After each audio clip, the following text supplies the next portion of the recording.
Salut à tous, j'espère que vous allez bien. Je suis Tim, formateur chez Auto, et aujourd'hui nous allons voir ensemble comment on va pouvoir cacher la scroll bar ou bien la barre de défilement sur vos repeating groups. Tout ça en utilisant Bubble. C'est parti.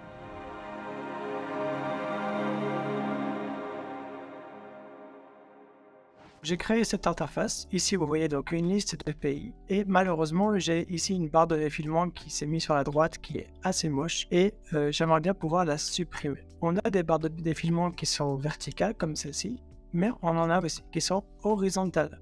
Voilà, comme celle-là. Et donc, en fait, on aimerait bien pouvoir soit les supprimer, ou alors, au mieux, pourquoi pas, les customiser. Avant, pour faire ça, on était obligé d'utiliser du code CSS. Maintenant, on a des plugins qui nous permettent de faire ça de façon un peu plus simple. Je vais vous montrer ici, donc dans les plugins, vous cherchez scroll bar et vous allez avoir plusieurs résultats. Le premier qu'on va regarder, c'est celui-là, le Switch Scroll Bar. Donc je l'ai déjà installé, il est ici et vous voyez qu'il n'y a aucune configuration à faire en particulier. Le seul truc qu'il va falloir faire, c'est placer l'élément scroll bar quelque part. Voilà, bon, on va le mettre tout en haut. Et il nous demande un ID. Donc un ID, je vous rappelle que c'est un attribut que vous allez pouvoir mettre sur votre élément pour le sélectionner. Par défaut, l'ID n'est pas disponible. Donc il faut aller dans Settings, Général, et ici vous descendez jusqu'à avoir cette option. Exposer l'option pour ajouter un ID.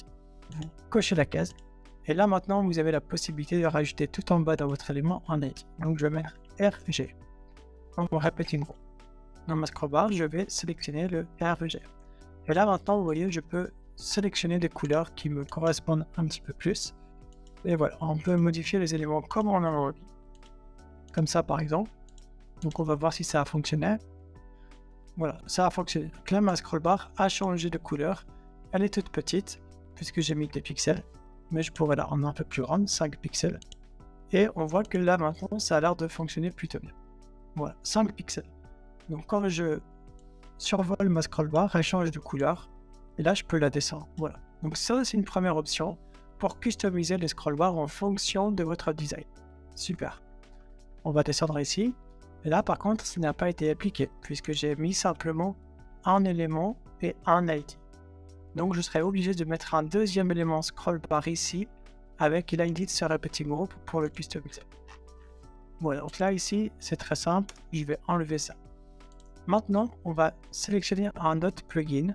Alors, je sais pas, le hide scroll bar, je sais pas d'où il vient, mais on va imaginer maintenant que je vais utiliser celui-là, hide scroll bar. Et là, on n'a rien à faire. Normalement, on n'a même pas un élément, voilà, on n'a rien à faire du tout. Là, le truc, c'est que ça va supprimer toutes les scroll bars. Voilà, là, j'ai plus rien. Et ici, je n'ai plus rien non plus. Donc là, ça l'enlève sur toute la page, les scroll bars. Donc ça peut être sympa, ça fait un peu plus propre. Donc pourquoi pas. Celui-là, il est très utile. Mais celui-là, il va le faire sur tous vos repeating groups de la page. C'est à savoir. Je pense qu'il y en a un autre qui est intéressant aussi. Alors le tout premier, là, il est intéressant, mais il ne va pas concerner les repeating groups. Il va concerner la scroll bar de votre page. Donc celle qui s'affiche ici sur le côté. Donc là, justement, elle ne s'affiche pas. Puisque j'ai utilisé le hide scroll bar. Mais cette barre ici, qui est aussi un petit peu moche, surtout sur Windows, vous pouvez la customiser grâce à ce plugin. Et vous allez pouvoir dire, ok, donc là il y avait des options dans le plugin. Ici vous allez pouvoir mettre des couleurs spécifiques. Je vais mettre du rouge bien moche. On va voir ce que ça fait. Donc là il n'y a pas d'effet. Il faut bien ici mettre. Ici on va marquer 3 aussi. Ok, donc là ça marche. Là ça marche. Il suffisait en fait de marquer ici un nombre. 3 c'est petit, on va mettre 5. Mais après, bien sûr, vous pourrez changer les valeurs. Voilà.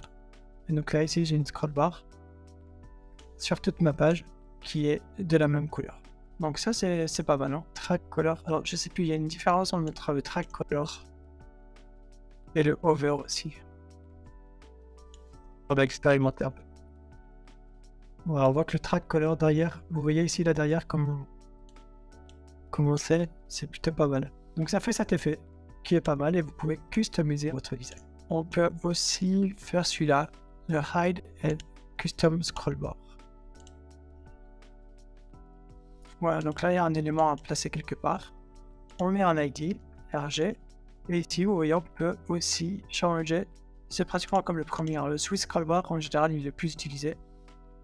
Vous voyez là, ici, j'ai cet effet-là maintenant de scroll bar. Pourquoi pas? Mais ça me prend encore une fois qu'un seul. Donc voilà, c'est pas très compliqué. Pour ceux et celles qui ne savent pas encore, vous pouvez toujours rejoindre notre programme Explorer qui est complètement gratuit sur Bubble et sur Adalo. Pour ce faire, vous allez sur le site auto.co et vous descendez un petit peu sur la landing page. Vous allez voir ici nos parcours de formation et vous allez trouver ici l'initiation au no-code. Vous pouvez vous inscrire complètement gratuitement. Vous allez pouvoir voir ici le programme proposé pour Bubble et pour Adalo. Et une fois que ça c'est OK et que ça vous plaît, vous pouvez cliquer ici pour commencer gratuitement. Vous aurez ainsi accès à toute la plateforme et bien sûr accès au programme que vous avez choisi. À bientôt et merci. Ciao, ciao.